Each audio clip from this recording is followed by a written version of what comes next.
Okay. I don't think we're ready. Welcome, Huh? Oh, welcome to the Scottsdale Big Book Study, where we will study the Big Book of Alcoholics Anonymous. Today is February 15th, 2025. My name is Rob, and I am a recovered compulsive overeater from New York. I'll be your host for today's study. Co-hosts are Tanya G, Johan N. If you have any questions during the meeting, please contact either myself or any of the co-hosts by private message in the chat function. Chat function will be disabled until 5 minutes before the questions and answers session. Please note that the speaker Harlan G will be recorded for the duration of the study. However, questions and answers session, which follows, will not be recorded. We ask if you can, please make sure to keep your microphone on mute at all times during today's study. Also, please turn off your video if you are exercising, eating, or if you need to step away from your screen for any reason. During the meeting, we will post the link to our seventh tradition. This money goes towards the cost of our Zoom account, cost of uploading our recordings.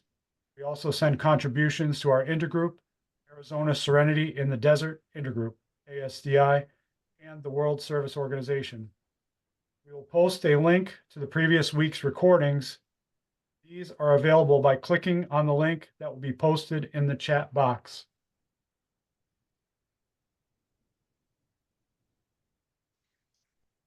Okay. Now I'll turn the meeting over to Harlan G. Right. Thank you. Thank you very much. Thank you very much, Rob.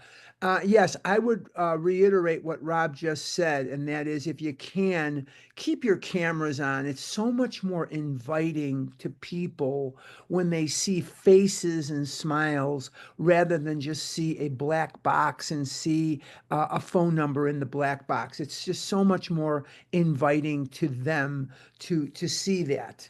The other thing I'm going to remind you of is Scottsdale is having a retreat in August. It's the poster behind my head. It's going to be the 8th, 9th, and 10th of August. It's going to be right here in Phoenix. And I guarantee you it's going to be 72 degrees in the hotel. And for information, we'll be talking about that a little bit later, but be thinking about coming. It's a nice intimate retreat. We're going to have two speakers. We're going to be talking about relapse or recovery. The choice is yours. And that's going to take place the 8th, 9th, and 10th of August right here in Phoenix. So I hope to see some of you, or all of you, hope to see all of you there. It's going to be a raucously great retreat. You don't want to miss this if you can be there. Okay, we're in the chapter to wives. I'm going to remove my spotlight. I hope I'm not removing yours because the last thing I want to see is a giant Harlan. But the bottom line is that we're in the chapter to wives, and this is a chapter that gets skipped over a lot of the times. And what I'm going to do the very best I can do today is to bring it to a more practical application for you. And we're going to be talking about using this chapter as a sponsorship tool. And as a sponsorship tool, it is very, very effective if we have the right attitude and we look at what we're looking at.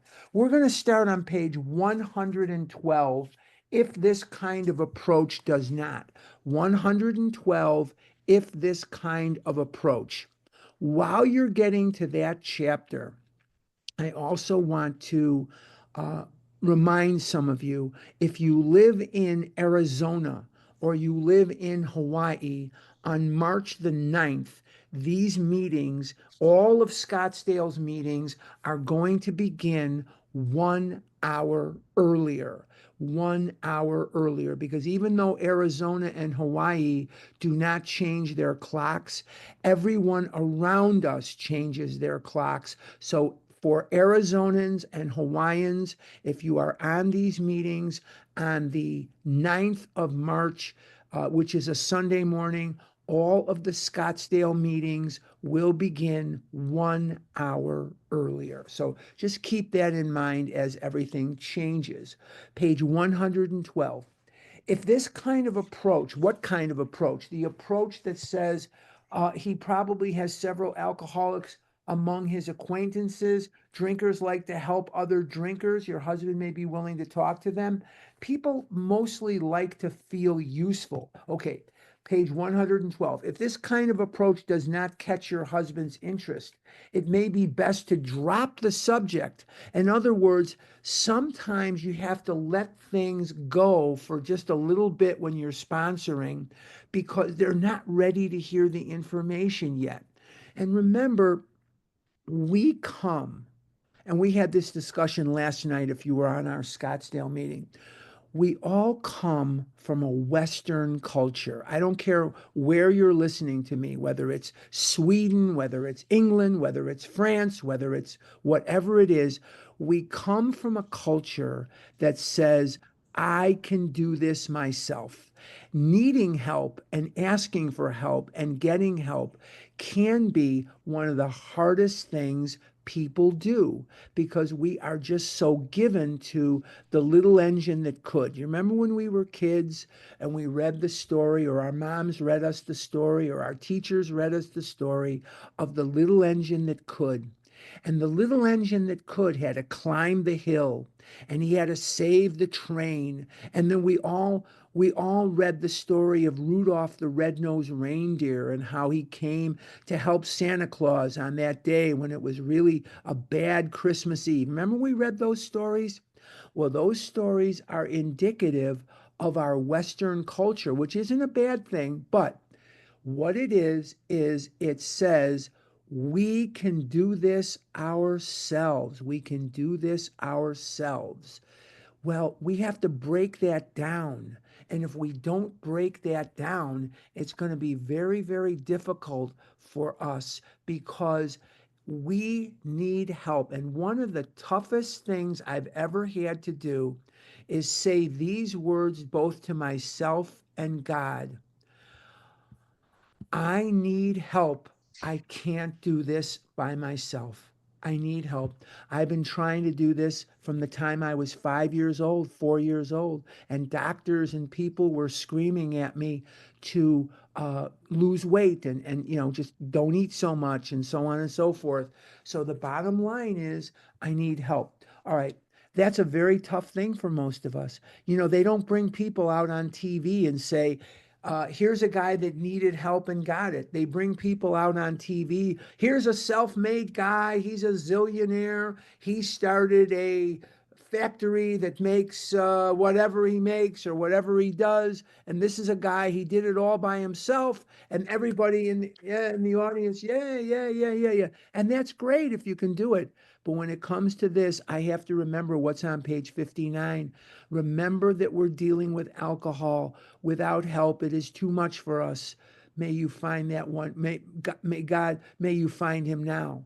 Without help, it is too much for us. But sometimes when we're helping somebody, we want to help them so bad. And sometimes we need to just kind of leave them alone for a minute here. And that's what it says here. It may be best to drop the subject. So if you look at this advice, it's very good sponsorship advice. It was written for the wife of an alcoholic, and yet at the same time, it's excellent sponsorship advice. But after a friendly talk, I'm on page 112. I'm on the second paragraph, if this kind of approach. But after a friendly talk, your husband will usually revive the topic himself. And when I revived the topic of getting help, it wasn't until I was beaten down very, very badly. My life was just not working at all. This may take patient waiting. And one of the things that's so hard for me is to be patient with others and patient with myself. Patient with others and patient with myself. Okay, this may take patient waiting, but it will be worth it. It definitely is. Meanwhile, you might try to help the wife of another serious drinker. In other words, what is the big book saying to us over and over and over and over and over again? It says to us, we need to go help someone else. And if we can go help someone else, it's going to be the most effective thing we can do. What happens at the end of step 10? Resolutely turn your thoughts to someone you can help. What does he say in step 4? If sex is too pressing on you, go help another alcoholic. What does he say about going where there's liquor being served or whatever? He says, if you're too shaky, go help another alcoholic instead. So over and over and over again, because the big book knows that to teach me anything, it needs to repeat it. And in education, that's called spiraling the information. They give you the same information again and again and again. So we need to get this in our heads that one of the best things I can do in any given situation is to go help someone else. And that is what I'm going through. I'm going through something right now that's very pressing on me. I'm doing a little bit better with it, but I'm going through something that's very, very pressing on me. And what do I know is the most effective thing I can do? And that is go help someone else. Remember that we come from the Oxford group, and the Oxford group, they believed in altruism. Dr. Silkworth calls us an altruistic movement. What is altruism? Altruism is giving of one's self with no expectation of a return at all whatsoever. Giving of one's self with no expectation of a return. How do you know the difference between healthy giving and unhealthy giving? And it comes down to one word, and the word is expectation. If I give you service, if I give you money, if I give you an object, and I have some sort of um, an expectation that you're going to behave a certain way toward me, that's not giving, that's manipulation. That's trying to manipulate you. That is pure self-seeking. We get asked this question all the time. What's the difference between selfish and self-seeking? Well, self-seeking is manipulation. Selfish is the script that I have that I want you to follow. I know that if you do these things my way, I'm going to be better off and you're going to be better off. Self-seeking is the things I do to get you to stick to my script. And that can be very, very dangerous. So what we're talking about here is when I help somebody, I have to help them with no expectations. Remember, we're not in the results business. And this is where a lot of people get scared about sponsorship. I'm writing a book now. I'm actually writing a three-part book. The first part is going to be chapters, well, from the title page through the end of We Agnostics. That's going to be 1. And then there's going to be chapters, commentary on chapters 5, 6, and 7. And then I'm going to do 8, 9, 10, and 11. And those are going to be the 3 volumes. But I also want to get a book out before I die on sponsorship. And one of the things about sponsorship is very, very important to remember that we're not in the results business. A lot of people get scared about sponsorship because, oh, I want to be the perfect sponsor. And if I can't be the perfect sponsor, I don't want to sponsor at all. Well, if you're scared to sponsor, let me let you in on some bad news. You better be more scared not to sponsor, because if you don't sponsor, you're not going to recover. It's not going to happen. This is a 12-step program, not an 11-step program. And you have to work all 12 steps. And the 12th step is sponsorship.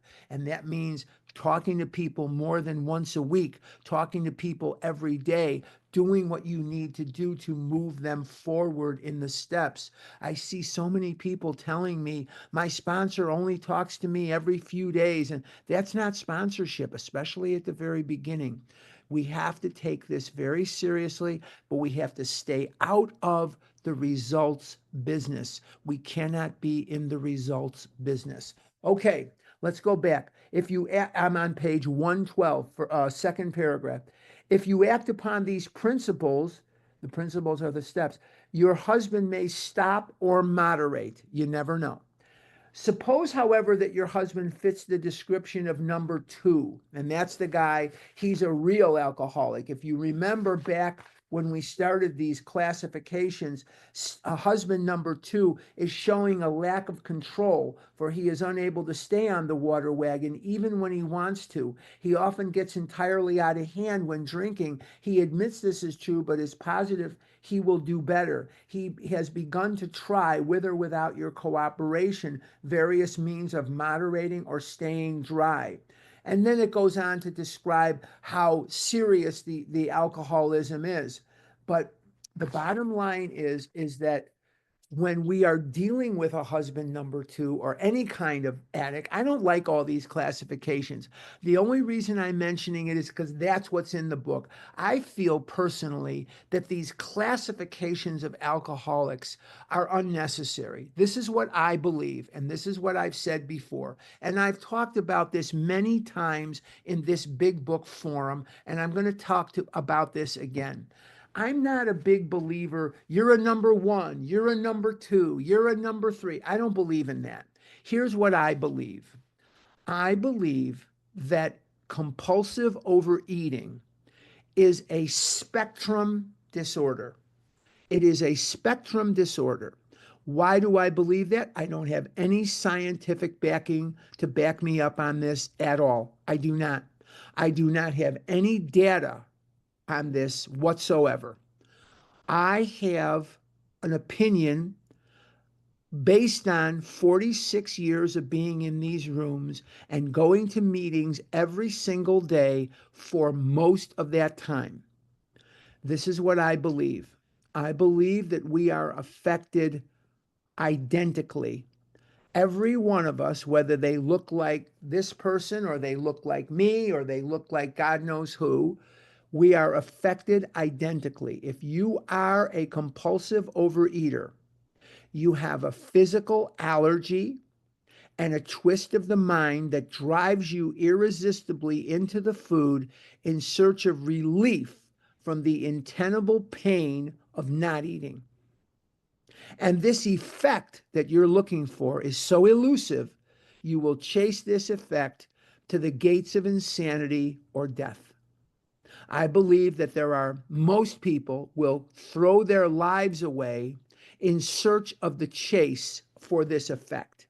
That this effect is so elusive, so alluring, that you don't care what's going on. You're going to chase that effect. This is something that is of paramount importance in our lives. And when we chase it, but we never find it for more than about 9 seconds, maybe 10. For me, it's mostly 9 seconds. I eat a candy bar, I eat something, whatever that's on my red light list, and I feel that effect. It feels fantastic, but it only lasts about 9 seconds. And then I'm under the gun of the allergy. Now, here's what I also believe. I believe that compulsive overeating, I would include alcoholism, I would include drug addiction, I would include what I know, and that's compulsive overeating really, is a spectrum disorder. So we are affected identically, but we are not affected equally. There are various degrees of affect. And the reason that I believe that is I have seen people in this program, whether they came in that way or they got to be that way, I don't know, that were 300, 400, 500, 600, 700 pounds, that had to be hospitalized. It had all kinds of complications. And then I have seen people come in, and I'm not diminishing their hell. I'm not diminishing their pain or their torture. I'm not diminishing any of it. They didn't come here, as my friend Larry Kay likes to say, they didn't come in here on a roll. They came in here because they were suffering, but they look very normal. They would never, no one in the world would look at that person and say, oh my God, that's a compulsive overeater. Again, I want to be very clear. I am not a scientist. I'm not a doctor, and I have no scientific backing. This is my opinion, that we don't need to classify 1, 2, 3, whatever that may be. It is a spectrum disorder. And that's my opinion based on 46 years of sheer observation. So if it comes up where you disagree, please do not, argue with me, or it's just my opinion. It's not in the big book, although he's alluding to it here in this section with the husband number 1, 2, 3, 4. He's alluding to the various bottoms, but this is my opinion. Let's continue. We're on page 112, the paragraph beginning, suppose, however, that your husband fits the description of number 2. The same principles which apply to husband number 1 should be practiced. In other words, show him the program, offer the program. If they don't want it, Yiddish word, Yiddish expression, luzum gain. If they don't want it, leave them alone, luzum gain. That's what you want to do. The same, okay, should be practiced. But after this, his next binge, ask him if he would really like to get over drinking for good. Do not ask that he do it for you or anyone else, just would he like to. Very, very important. I couldn't do this for anybody else. I had to do it because I was sick and tired of being sick and tired. I was sick and tired of living the way I was living. I couldn't get in and out of a car. I couldn't wear clothes that made me look at all good. I couldn't buy clothes in a normal store. I couldn't go to the bathroom and clean myself. I was emasculated by this disease.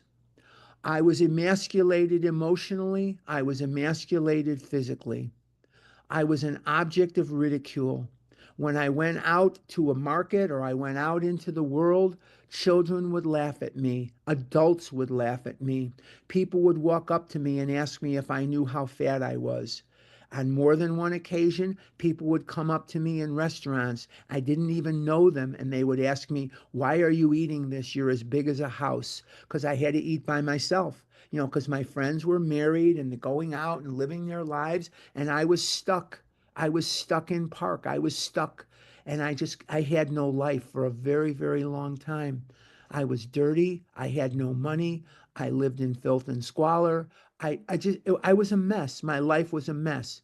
Now, the reason that I'm telling you that is I didn't wake up one day and say, I want to recover until the pain got too great to bear.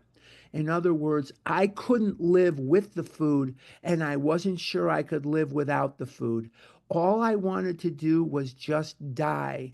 I just wanted to be left alone. Doctors told me I'm going to die. People told me I'm going to die. Well, bring it on, because death would be a welcome, welcome condition over the way that I was existing. I didn't say living. I had no living. I only existed to eat. That was the only reason that I existed. And when I read these words about, does the person come out of their lethargy? Does the person want to recover? It took me longer than I care to admit to want that. At some point in my life, I wanted to live. At first, I did it for other people because they were nagging me about it. So I did that. I did recovery to get them off my back, to be honest with you. But the truth of the matter is that at some point, I wanted this because I realized I am going to die, but I will never have lived. The saddest words of tongue or pen are these few words, it might have been. And this is the only life we get. I don't get to come back and do it again. Oh, how I wish I could go back to being 5 years old and make none of the mistakes that I made. I'd probably make new mistakes. I'd probably make other mistakes, but I wouldn't make the same mistakes that I made because I've learned something of the world since that period of time that I was 5 years old. So my bottom line is I do not get to do that. This is it.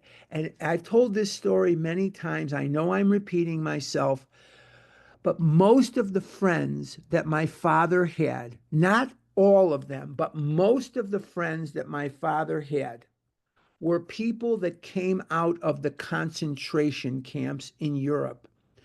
and they spoke in extremely thick accents. They spoke very little English, and they would grab my face and they would kiss me and they would hug me, and they all said the same thing: live until you die. Now, this is someone from a concentration camp that has seen the most evil crime against humanity ever perpetrated.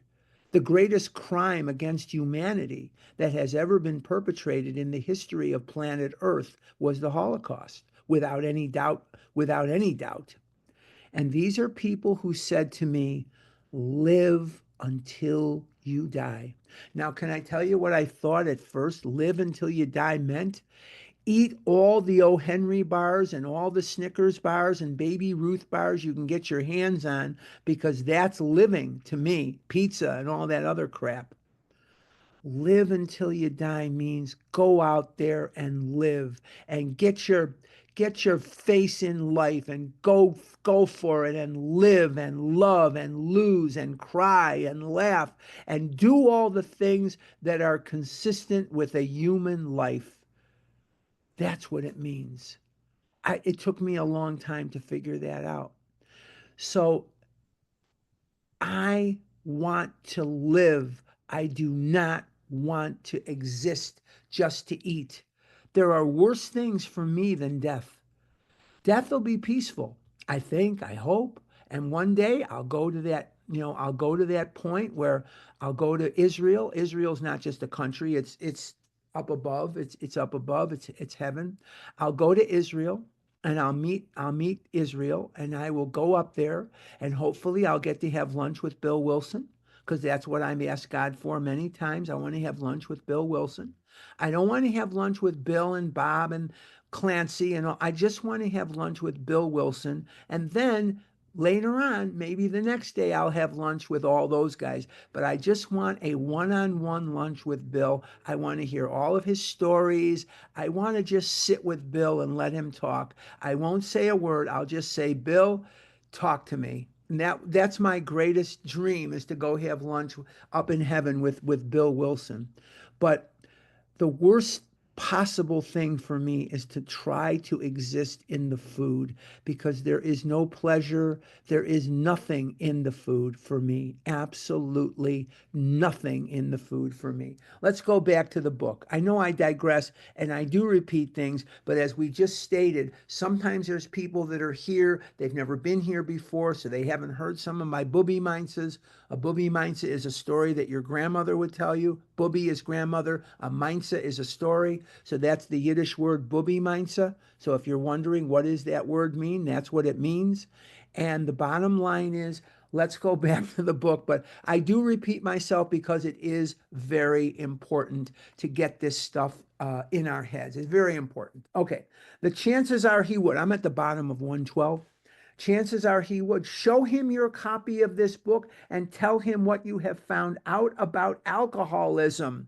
What did I find out about alcoholism? Well, I'll review it for you right now.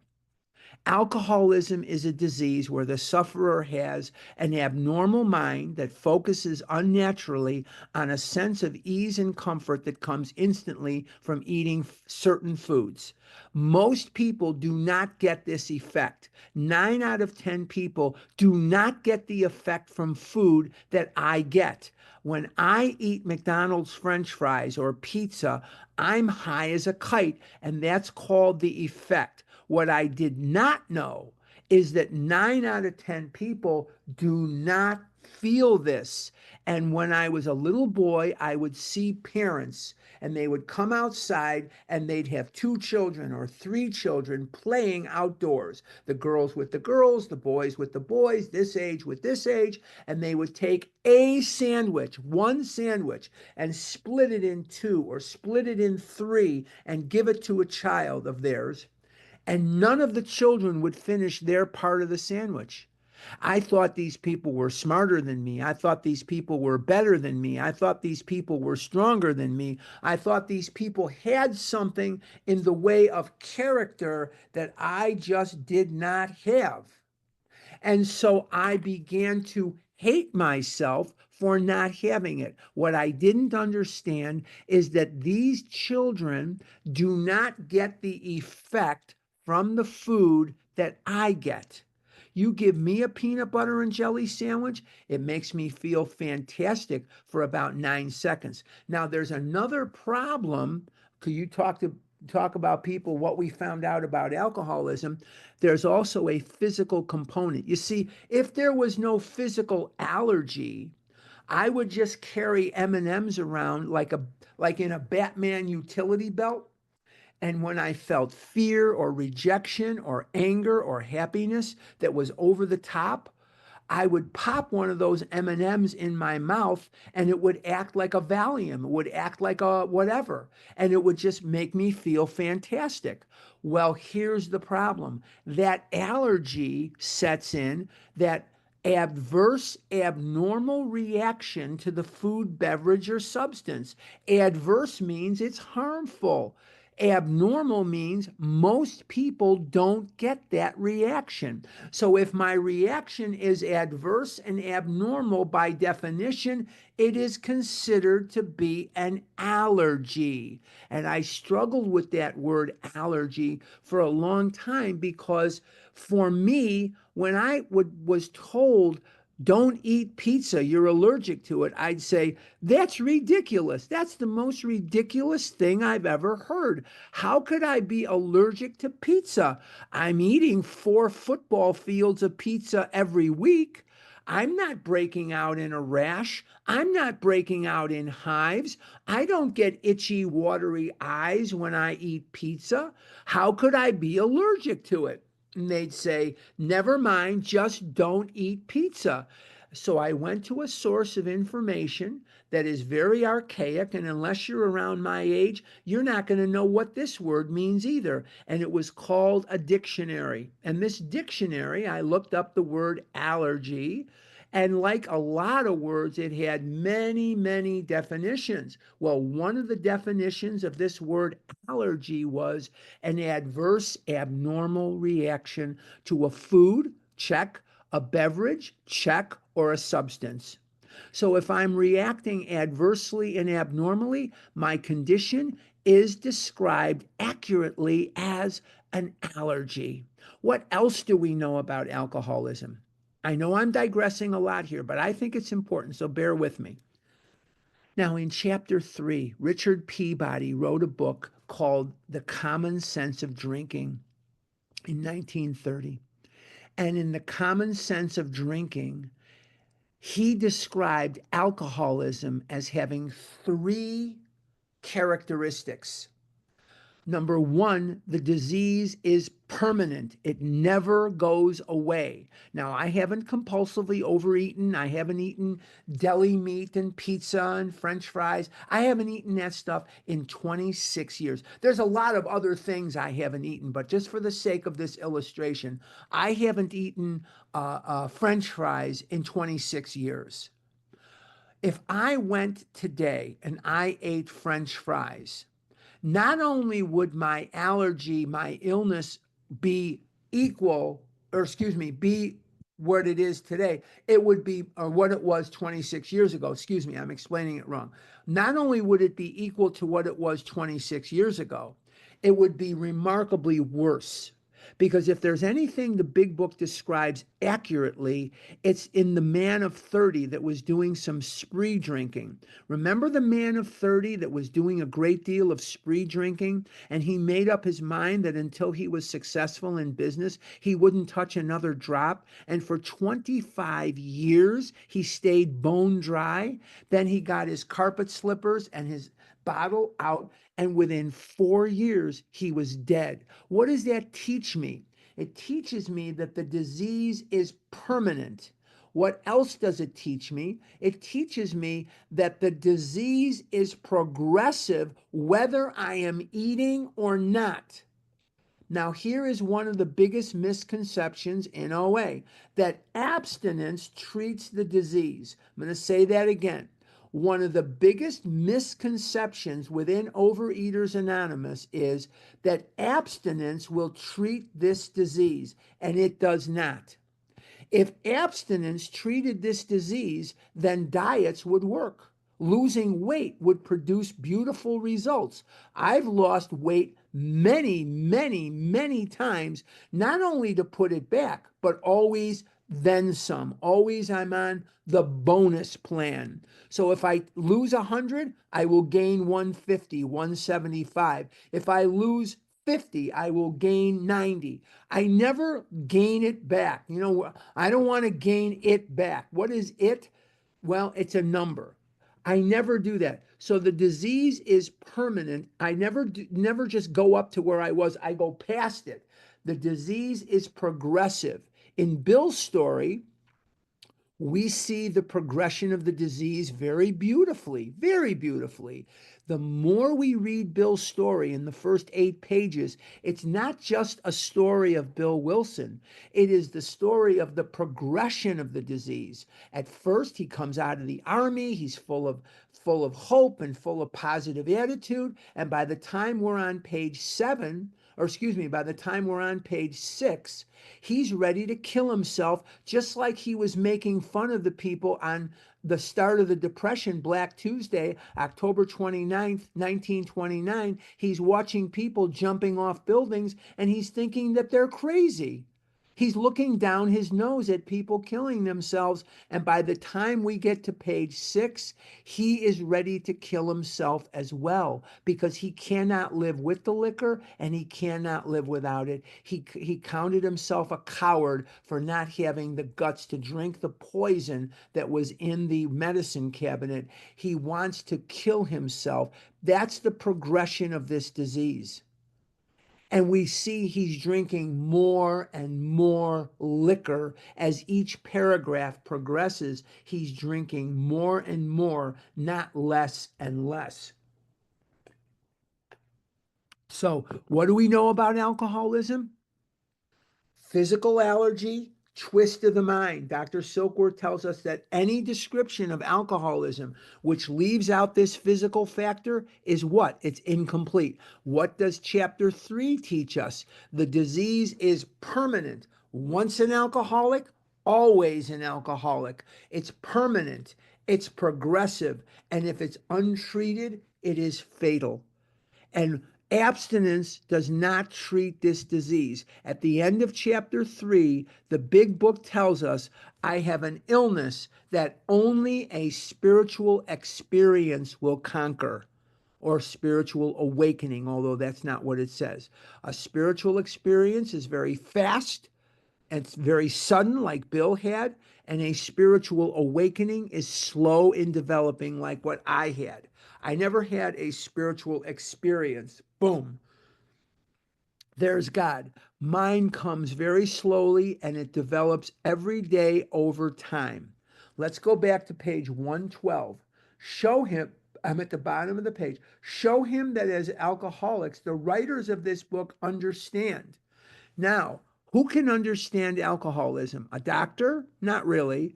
A psychiatrist? Not really. Who can understand alcoholism? The only one that can really understand alcoholism is an alcoholic. The only one that can understand bulimia is a bulimic. The only one that can really understand anorexia is an anorexic. And the only one that can understand compulsive overeating, morbid obesity, extreme morbid obesity, is someone who suffers from that. Dr. Silkworth tells us in the doctor's opinion, he says to us that frothy emotional appeal seldom suffices. In order for the message to be carried, it must have depth and weight. Why are 100 of you on this line right now? Because I have suffered compulsive overeating my whole life. I may know something about what I'm talking about. That's why you tuned in today. If I was some doctor, psychologist, psychiatrist, some clergy person or some layman that was lecturing you about nutrition, you wouldn't tune into that. Or if you did tune into it, you'd have tuned out a long time ago, because I would have nothing to say that you could possibly relate to. There's no way you're going to relate to that, but we can relate to each other because we speak and understand the language of the heart. And when you can speak and understand the language of the heart, that means you've earned it. You don't learn the language of the heart in a linguistics class. You don't learn the language of the heart in a college class. You learn the language of the heart with your tears, with your tears, with your hell, with your torture. You learn the language of the heart with your struggles. And that's how you learn the language of the heart. Very important. Bottom of 112. Tell him some of the interesting stories you have read. If you think he will be shy on this a spiritual remedy, ask him to look at the chapter on alcoholism.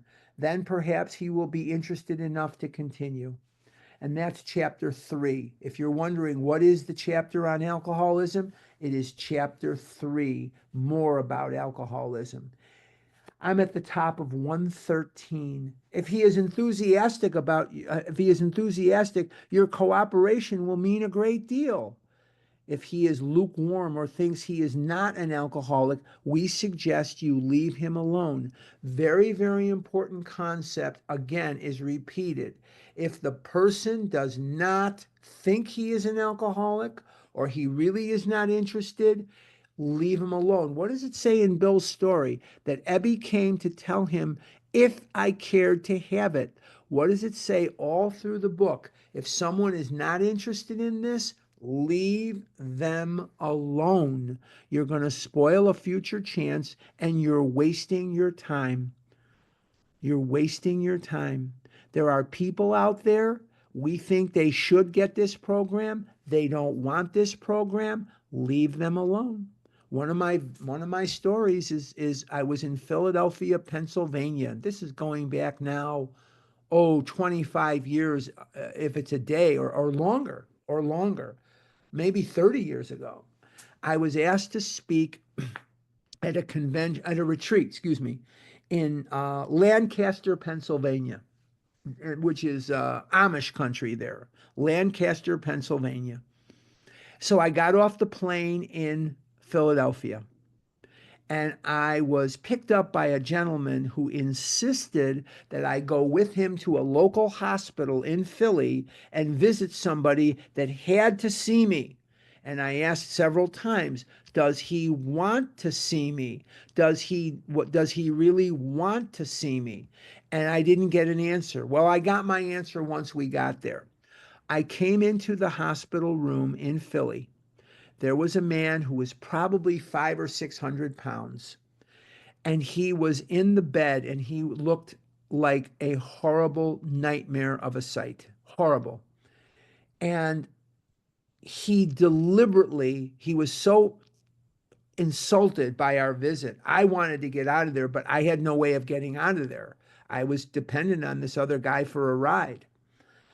He deliberately crapped in the bed. He forced himself to crap in the bed so that we would have to leave. And I heard that about 3 months after that incident, he was dead. There are people that do not want to hear about this. Leave them alone. And some of you are going to ask me, what can I do about this person? Or what can I do about that person? And sometimes you're not going to like the answer. Sometimes what you have as an answer is leave them alone and do 3 things: recover, recover, and recover on your own. Showing them what the program does for you is about all you can do. All right.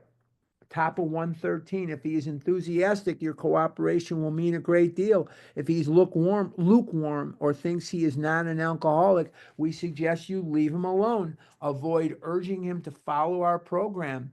The seed has been planted in his mind. He knows that thousands of men, much like himself, have recovered.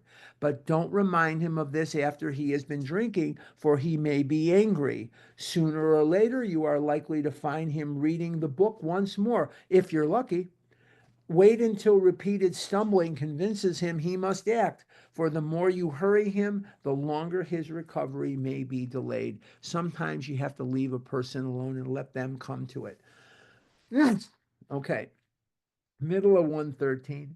If you have a number 3 husband, you may be in luck, being certain he wants to stop. Again, if you're certain he wants to stop, You can go to him with this volume as joyfully as though you had struck oil. He may not share your enthusiasm, but he is practically sure to read the book, and he may go for the program at once. If he does not, you will probably not have long to wait. Again, you should not crowd him. Let him decide for himself. Cheerfully see him through more sprees. Talk about his condition or this book only when he raises the issue. In other words, don't force feed this to somebody. Is this good sponsorship advice? Absolutely. Don't sponsor people that don't want to do the program. I hear this all the time. I don't know what to do about Sam. I don't know what to do about Mary. I don't know what I'm going to do about whatever. They're not abstinent. They can't leave them alone. Leave them alone for the love of God. They've been in the food for months and you're still trying to find a way to leave them the hell alone. Let them go hear a different voice. You're not helping them. You're wasting your time and making them crazy. Leave them the hell alone. Even if they're telling you, I still want you to sponsor me, you have to be the adult in the room and tell them, no, it's not working. And if something isn't working, we change it. If you want different, you have to do different. If you don't do different, you don't get different. Different comes from different action. Different doesn't come from doing the same thing. In some cases, it may be better to let someone outside the family present the book. They can urge action without arousing hostility. If your husband is otherwise a normal individual, your chances are good at this stage. So, once again, this is good sponsorship advice. Don't force feed this to anybody, guys. It's not worth it. You're wasting your time. You would suppose that men in the fourth classification would be quite hopeless, but that is not so. Many of Alcoholics Anonymous were like that. Everybody had given up on them. Bill Wilson, Dr. Bob, me. People gave up on us. Doctors have been signing my death warrant from the time I was a little kid. They've been signing my death warrant since I was, a little child. Defeat seems certain, yet often such men had spectacular and powerful recoveries. Top of 114. There are exceptions. Some men have been so impaired by alcohol that they cannot stop. Sometimes there are cases where alcoholism is complicated by other disorders. A good doctor or psychiatrist can tell you whether these complications are serious. In any event, try to have your husband read this book. Again, read the book. His reaction may be one of enthusiasm. If he is already committed to an institution, you can convince you and your doctor that he means business. Give him a chance to try our method, unless the doctor thinks his mental condition too abnormal or dangerous. If he's dangerous, leave him alone. We make this recommendation with some confidence. For years, we have been working with alcoholics committed to institutions. Since this book was first published, AA has released thousands of alcoholics from asylums and hospitals of every kind. The majority have never returned. The power of God goes deep. Now, I could do a lot of time on the power of God that goes deep. But I just want to again reiterate, all I'm really qualified to talk about is me. I walked 3 miles, 6 days last week. I made money. I'm going through hell in a handbasket emotionally right now. It's a very tough time in my life. Very tough time in my life. I helped other people recover. I went to meetings every single day. I did the best I could to get out of myself, and I'm still alive, and I haven't eaten compulsively. I have a house. I have a car. My bills are paid. I'm healthy. I have AFib of the heart. But for a 70-year-old, I'm very healthy. I walk. I live. I have friends. I go places. I do things. I have a life. There are things about my life, like anyone, I wish were different. I wish I had different this, different that. We don't need to go into it now. But the bottom line is still this. Every garment on my body comes from a normal store. I was at an office supply store yesterday. I needed some cartridge, ink cartridge for my printer that I use for the business. And I didn't order one when I should have, and I had to go get one at the local office supply store. So I brought it home. I usually point and click. I usually order online, but this time I waited a little too long and I had to go there and buy it. And when I go to the office supply store, I often look at the chairs, the office chairs. And there's a little thing on there that describes the chair. Every chair, regardless of the price, had on there holds up to 275 pounds. Now, throughout most of my adult life, if it was 275 pounds, I can't sit in that chair because I'll break it. I am well under 275. Well under 275. I am able to sit in those chairs. And when the chair I'm sitting on right now breaks, I can go to that store and buy a chair and know that when I bring it home, just like this one that I'm sitting on right now, that it will more than easily hold me. Now, these may be very simple things to you because most of the time when you want to talk about God, we want to talk about little kitties or little puppies, or we want to talk about butterflies, or we want to talk about those things. And those things are beautiful and they're great. They're fantastic. I fit in a chair. I fit in regular clothes.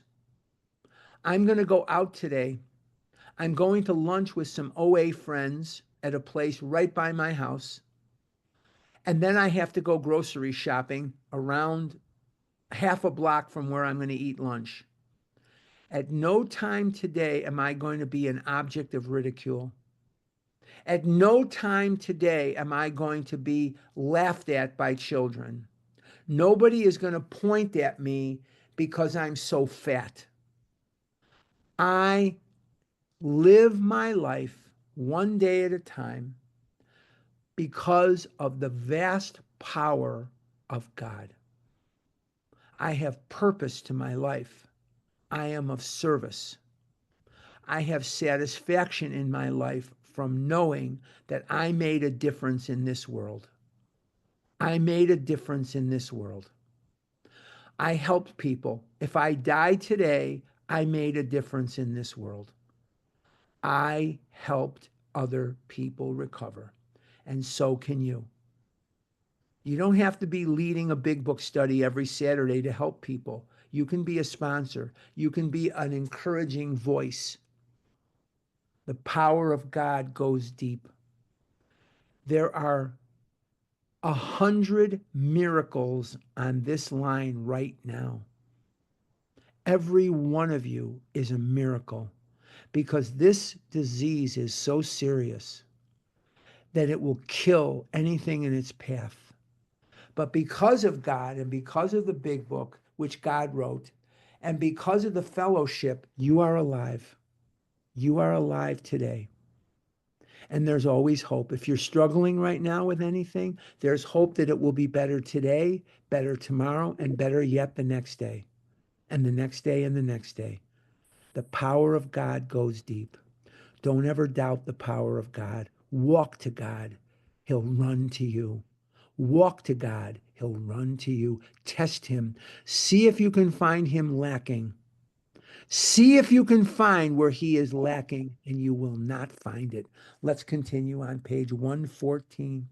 You may have the reverse situation on your hands. Perhaps you have a husband who is at large, but who should be committed. Some men cannot or will not get over alcoholism. Some people will not recover from this disease either. When they become too dangerous, we think the kind thing is to lock them up. But of course, a good doctor should always be consulted. The wives and children of such men suffer horribly, but not more than the men themselves. But sometimes you must start life anew. We know women who have done it. If such women adopt a spiritual way of life, their road will be smoother. I believe that this is one of God's ways of calling them to to find Al-Anon. And in 1950, Lois Wilson and Ann Bingham founded Al-Anon family groups. And Al-Anon family groups have not only survived, they have flourished since 1950. In the 74 years that they have been around, they have flourished and they've helped a lot of people. Bottom of 114. If your husband is a drinker, you probably worry over what other people are thinking and you hate to meet your friends. You draw more and more into yourself and you think everyone is talking about your conditions at your home. You avoid the subject of drinking even with your own parents. You do not know what to tell the children. When your husband is bad, you become a trembling recluse, wishing the telephone had never been invented. There's a lot of shame involved in this. And most alcoholics will take 7 people to hell with them. Most compulsive overeaters will take 7 people to hell with them. We don't just hurt ourselves. That's a myth. We hurt the people around us. We find that most of this embarrassment is unnecessary. While you need not discuss your husband at length, you can quietly let your friends know the nature of his illness. Sorry. But you must be on guard not to embarrass or harm your husband. When you have carefully explained to such people that he is a sick person, you will have created a new atmosphere. Barriers which have sprung up between you and your friends will disappear with the growth of sympathetic understanding. You will no longer be self-conscious or feel you must apologize as though your husband were a weak character. He may be anything but that. Your new courage, good nature, and lack of self-consciousness will do wonders for you socially. I'm not weak, I'm sick. I thought I was weak. I hated myself. I hated myself for a coward and a weakling because every doctor, every person told me that if I had character, I wouldn't eat so much. If I had willpower, I wouldn't eat so much. I have to push myself away from the table. I don't know why I couldn't do it. I just couldn't do it. I just couldn't do it. And then you gave me a book. You held my hand. And it happened. And for the last 26 years, I have not had to hate myself because I've eaten food that is going to make me fatter, unhealthy, and kill me. I haven't had to do it. The same principle applies in dealing with children. With the children, sorry. Unless they actually need protection from their father, it is best not to take sides in any argument he has with them while drinking. Use your energies to promote a better understanding all around. Then that terrible tension which grips the home of every problem drinker will be lessened. Frequently, you have felt obliged to tell your husband's employer and his friends that he was sick, when as a matter of fact, he was tight. Tight means drunk. Avoid answering these inquiries as much as you can whenever possible. Let your husband explain. Your desire to protect him should not cause you to lie to people when they have a right to know where he is and what he is doing.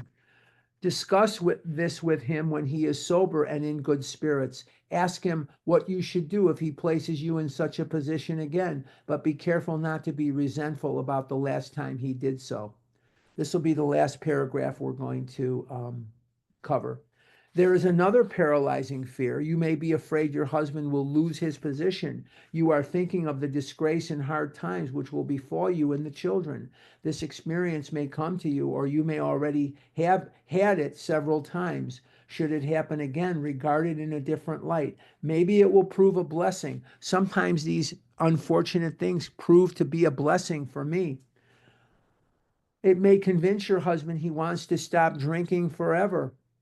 And now you know that he can stop if he will. Time after time, this apparent calamity has been a boon to us, for it opened up a path which led to the discovery of God. We're going to stop right there for just a second. Don't go anywhere. Don't go anywhere. We're not done yet. We're going to do Q&A, but I just want to write down page 116. And that is, we have elsewhere. We have elsewhere. Now, before we transition to questions and answers, I want to remind you that this is a difficult chapter to bring to life. It's long, it's tedious, but I'm doing the best that I can. I hope I'm making a difference in your understanding and appreciation of it. and that's good. Now, we're going to transition to Q&A. I'm going to give you back to either Rob or Tanya. I'm not sure. I think Tanya, but no math questions for sure. And I am of the belief that all math teachers should have their pay cut by 85%. I say cut the pay for math teachers, bring the fight back to them. If they're going to make us do equations and they're going to make us do proofs and stuff, bring the fight back to the math teacher. The old question in math is, if angle A equals angle B and angle B equals